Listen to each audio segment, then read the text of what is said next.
and you just had your 20th anniversary of the Michael Kay show, and you had Mad Dog Chris Russo on, and he even said, you guys have gone farther than Mike and the Mad Dog did. What did that mean to you? Because I know you've always had your competition with other people on the radio, but you have a true passion for what you have done and accomplished. So what did that mean to you?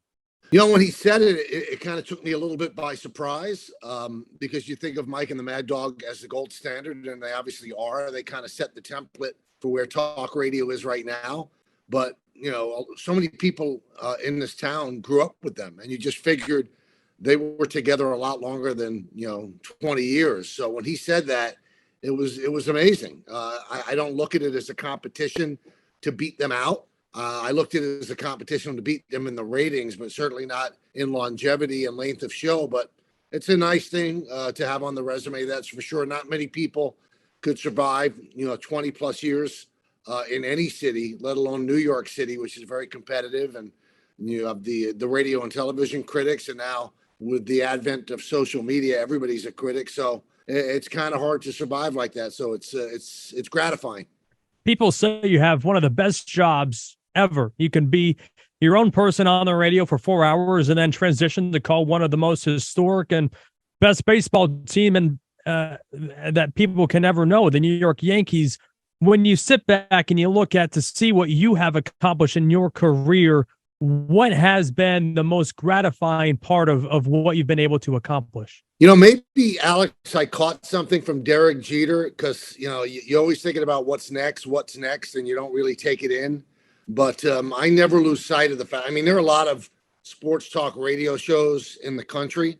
Obviously, there aren't that many in New York City, but there are a lot of them in the country. But there's only one play-by-play job on television for the New York Yankees. And, since that's what I wanted to do since I was 9 years old, I never, ever, ever take it for granted. I realize how fortunate, how lucky I am.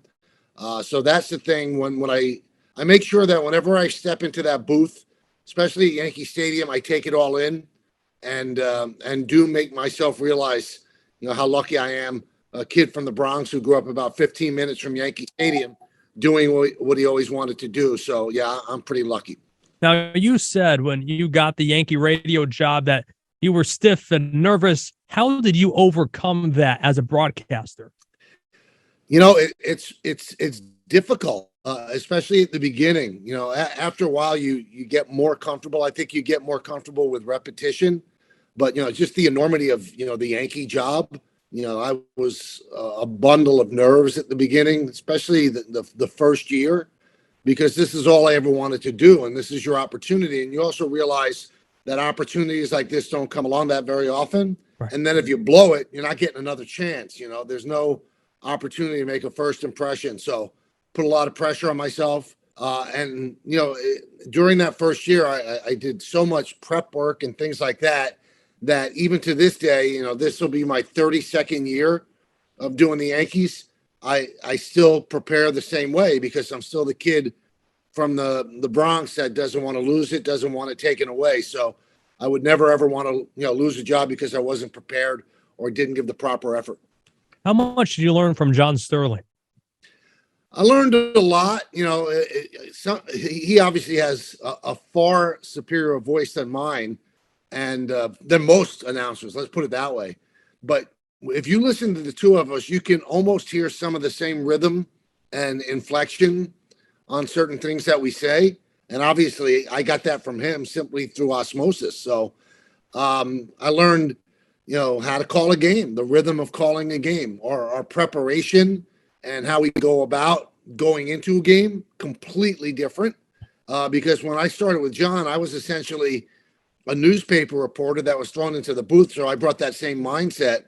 And John's just a professional play-by-play guy with an unbelievable voice. But, long answer to a short question, I got rhythm and pacing and, how do you go to break and how do you come out of break and things like that.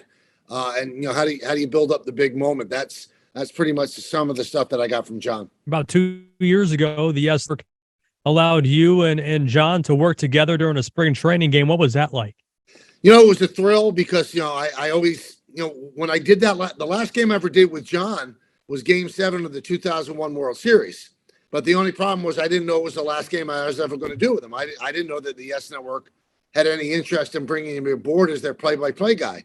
So it wasn't anything that was emotional because I figured, okay, we'll be back together in 2002. So, the Luis Gonzalez hit that Mariano gave up, that's the last play that we ever did together. So, John Filippelli of the Yes Network thought it would be a good idea to bring us back together for a spring training game. And Alex, my only regret is that it was in the heart of COVID. Mm-hmm. And, we did it remotely. He was in one place. He was in a studio. I was down in the basement of my house. And we really couldn't get a rhythm going.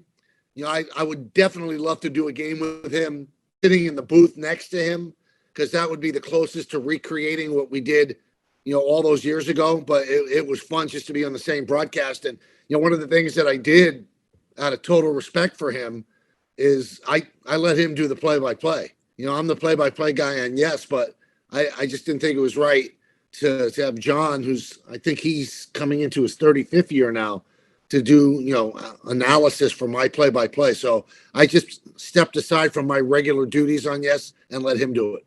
Do you think it's a possibility that maybe this year during spring training you would be able to do it in person?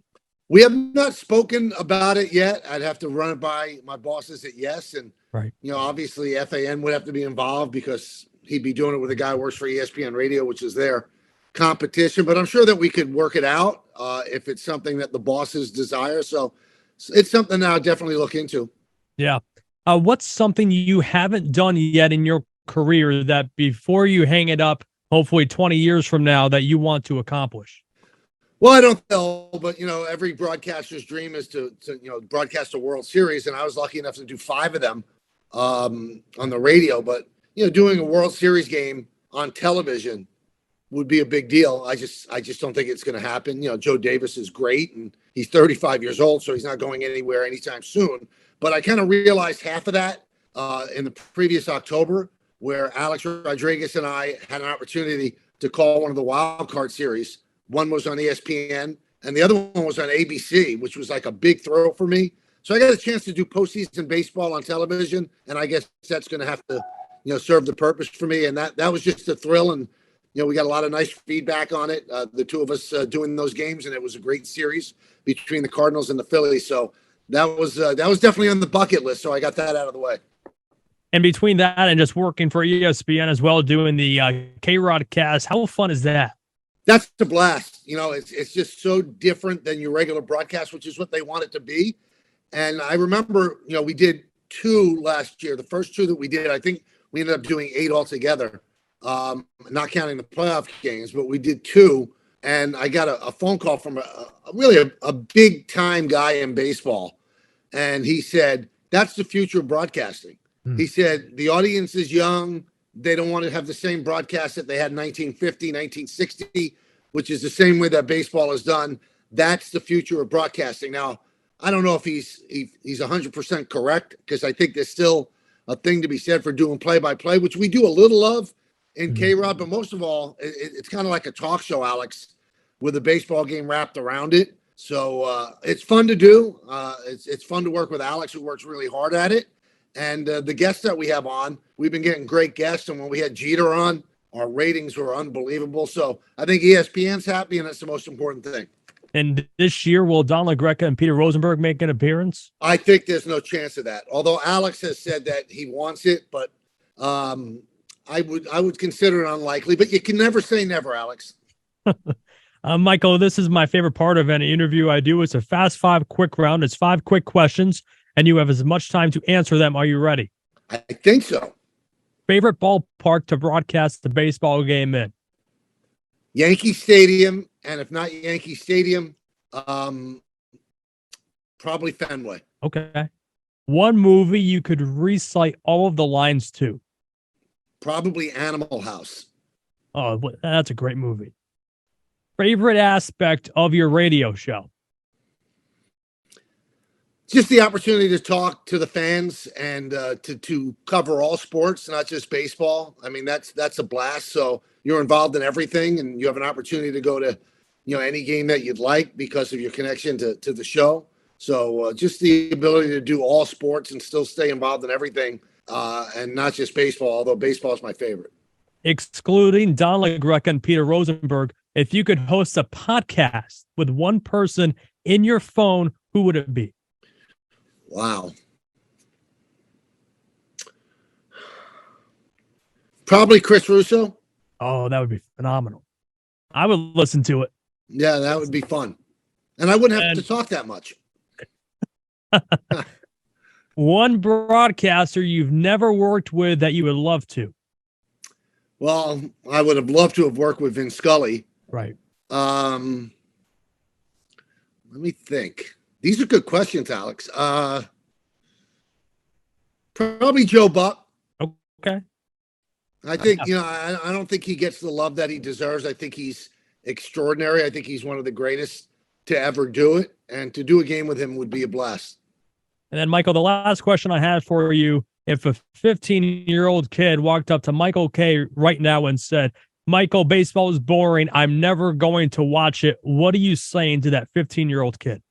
Well, I wouldn't correct him because I think baseball does have to be sped up for today's youth. I think this is a microwave society, and baseball is more like making stew. But what I would explain to him is that when you think things are boring, there are a million things going on the field that are not quickly apparent to the eye. It's like playing chess. There's so many decisions that have to be made on every single pitch and every single swing. So I used to say, I don't say it anymore, if you think baseball is boring, then you're boring. I don't believe that anymore because I think, again, baseball does have to be juiced just a little bit to make it attractive to youth. But there's so much going on when people think there's nothing going on. And when you can really tap into that, I think that you can see the beauty of the game and the majesty of it and just how unbelievable it is. Yeah, we didn't even get to the Yankees. So just quickly, what can Yankee fans expect from Aaron Judge this year? Well, they better not expect 62. I'm not saying that he can't do it, but don't expect it because let's be honest. No one in the history of the American League has ever hit 62 home runs. And before last year, it had gone 61 years before anybody hit 61 in the American League. So I think he's one of the top 3 players in baseball. So if I say, what do you expect from him? I'd say over 300 because he's a great hitter, not just a power hitter. I say you should lock him in anywhere from 45 to 50 home runs and probably 120 to 130 RBIs. All right. We'll lock it in, folks. But Michael, thanks again for taking your time out of your busy schedule to come on the podcast today. Where can people follow you on Twitter and listen to the show? I don't know if I want them to follow me on Twitter, but my Twitter handle is @RealMichaelK. And you can listen to the show on our app, the ESPN app, which is great. You can listen to it anywhere at any time for free. So that's a great way if you're out of the New York area. And if you're in New York, you can listen to it on 98.7 FM in New York, or you could watch it on the YES Network as it's simulcast. Michael, thanks again. I appreciate it. Of course, Alex. Have a good one.